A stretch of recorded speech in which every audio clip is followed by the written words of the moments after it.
Dream up a competitive pirate game set in a beautiful online shared world, and populate it with a bevy of enemy players, ship battles, treasure, drunken NPCs, dancing, and a giant deep blue ocean.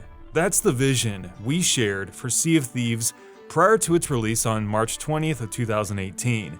A game that could be argued as the biggest cash grab of the year, the most boring game of the year, or one of the most cooperatively fun experiences, at least for a few hours. Today we're going to look at one of the most controversial games in 2018 to answer the hard question: did it fail?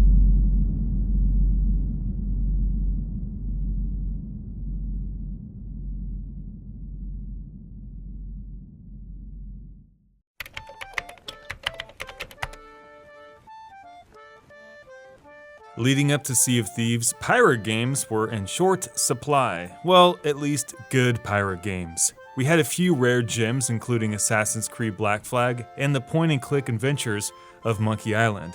But a sprawling online cooperative pirate game? Not so much. So it was with great anticipation that Sea of Thieves was to be released, especially against the backdrop of a long season of nothing from the Xbox One. Microsoft had been in a lull for quite some time, failing to deliver great first-party titles on their platform, and gamers were definitely getting antsy. Sea of Thieves turned out to be the first Xbox-exclusive first-party game in 2018, even though it actually was not an exclusive video game. Also available on the PC, the plan was simple: allow crossplay between the two Microsoft platforms to foster a healthy player base. Gamers were excited, especially since the game was being developed by Rare, a once beloved game developer that had been quietly working on this title for some time. Rare had fallen out of the video game scene prior to this game when they were bought out by Microsoft in 2002 for $375 million. Renowned for their SNES classics like Donkey Kong, Perfect Dark, and the Banjo franchise, many gamers out there held them in a special place in their heart. The buyout proved to be more about the money, however, as Rare quickly lost their identity. Sadly, Microsoft took their skill and expertise at crafting new and original IP and simply transformed them into a mobile and free-to-play pipeline developer. No one knows why.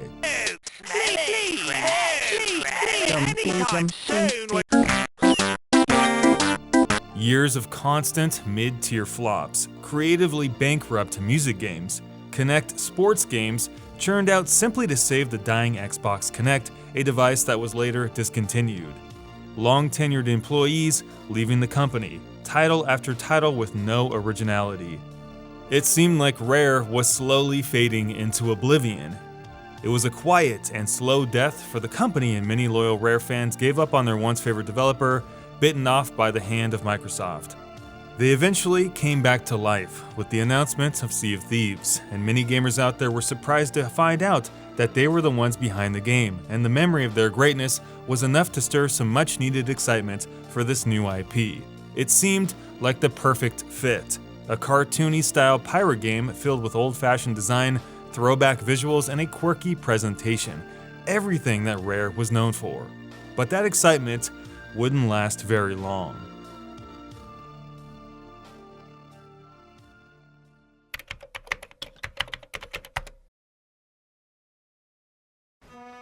The Sea of Thieves open beta was held from March 9th to March 11th, yet gamers quickly discovered that this game was maybe not what they were expecting. Leading up to the beta, Sea of Thieves was heavily hyped and painted in a very epic light. Trailers, interviews, and press conference materials were heavily curated in addition to all public relations, although very generically. Not much was actually known about the limitations of the game, how deep the combat was, how big it was, if the focus was going to be on PvP, and how much content there was going to be. But the beans did spill when those players entered the beta. 300,000 pirates took to the open seas, clocking over 2 million hours played, 400,000 quests completed with a concurrent high player counts of around 35,000 players. But reception was not very good. The Sea of Thieves beta turned out to be a very shallow, and some would say boring experience. Expecting a massive world with deep combat and an epic pirate story, players quickly exhausted all the content on offer because there really wasn't that much. On offer was treasure hunting, basic skeleton combat, and some PvP action. However, the combat was very basic, hollow, and brainless, quests were identical. Pick up a map, sail to an island, kill a skeleton, grab a chest and bring it back. No story, no interesting characters, no meaningful progression, no varied gameplay, no skills, itemization, or deep game mechanics. Just find a chest and bring it back. Find a chest and bring it back. Find a chest and bring it back. Little did the player base know was that this tiny slice of the game was actually a near perfect carbon copy representation of what the full game was going to offer. This was not a slice of the game after all. This was literally the game. So the jig was up as the world found out that Sea of Thieves was replicating the trickery of No Man's Sky from 2016. Misleading trailers and information, lies from the game development studio, in a game that was as big as an ocean, yet as deep as a puddle. Covering up this nightmare PR shitstorm before the game was to release 10 days later was no easy feat, yet Microsoft sure did try. Sea of Thieves was quickly labeled as a create-your-own-adventure game to combat the accusations of it being a contentless ripoff. It's a live game, they said, to be supported for years to come. Sea of Thieves represents a giant problem in the video game world. The release it now, fix it later video game. That type of video game isn't much of a video game. Rather, it's an excuse that begs us to forgive its launch state and refrain from passing judgment on what gamers get on day one, and that's an idealism that should never be accepted. Upon its release, Sea of Thieves generated a 68 average press score and a 45 from users from over 2,000 Metacritic reviews. Repetitive, grindy without much reward, no real combat, shallow game mechanics, and uninspired, those were some of the buzzwords you could find in any given Sea of Thieves review. To make matters worse, the game was also laden with connectivity issues that Microsoft had to dedicate an entire first patch to fixing. The cat was out of the bag.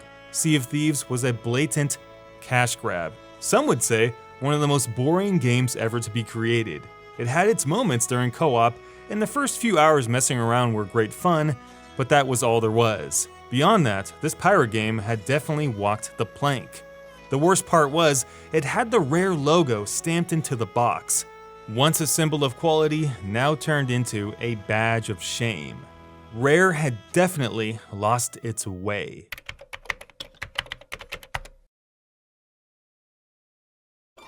In the months to follow, Microsoft released various updates, developer blogs, and patches to fight community backlash and get the game back on the right track. Unfortunately, the game is still a shell of what it could have become, as adding content to an unfinished game doesn't make it finished, it just makes it less unfinished. The future of Sea of Thieves is definitely full of promise, yet so far they have under-delivered. The Hungering Deep added a small relief to the sinking ship, offering various cosmetics to unlock for you and your ship, a shark, and a small quest line. The next updates, Cursed Sails and the Forsaken Shores, will offer weekly events, skeleton ships, a new ship type, a rowboat, and a new area to explore. This is all confirmed content, but is it enough? The issue with the content progression is that the baseline game of Sea of Thieves isn't evolving much and it's not finished. It's more to fill in the missing pieces that were left out at launch. Player alliances, factional warfare, an actual story, some deep gameplay mechanics, a lengthy progression system, and more ways to play the game than simply being an errand boy. These are the core problems that are sinking this ship. Problems that are not easily fixed, especially not with promises. In its core essence, Sea of Thieves was supposed to be a playground experience where you told your own stories and you made your own adventures. However, the game does not give you enough to do just that, and that is a cardinal sin for this type of game. It was the first semi-exclusive Xbox game in 2018, and it simply did not do enough. It was buried in the ocean by a release it now, we will finish it later game mentality, a problem that is much bigger than just this game. It's unknown right now how many players are left in Sea of Thieves, but I can imagine it's not very many. That's because at $60, gamers deserved much better. Thanks for watching, guys, I really appreciate it. Tell me what your thoughts are down below in the comment section, as well as tell me which game you want to see me feature in the next episode of Did It Fail? Have a great day, and we'll see you in our next video. Peace, love, and happiness until then.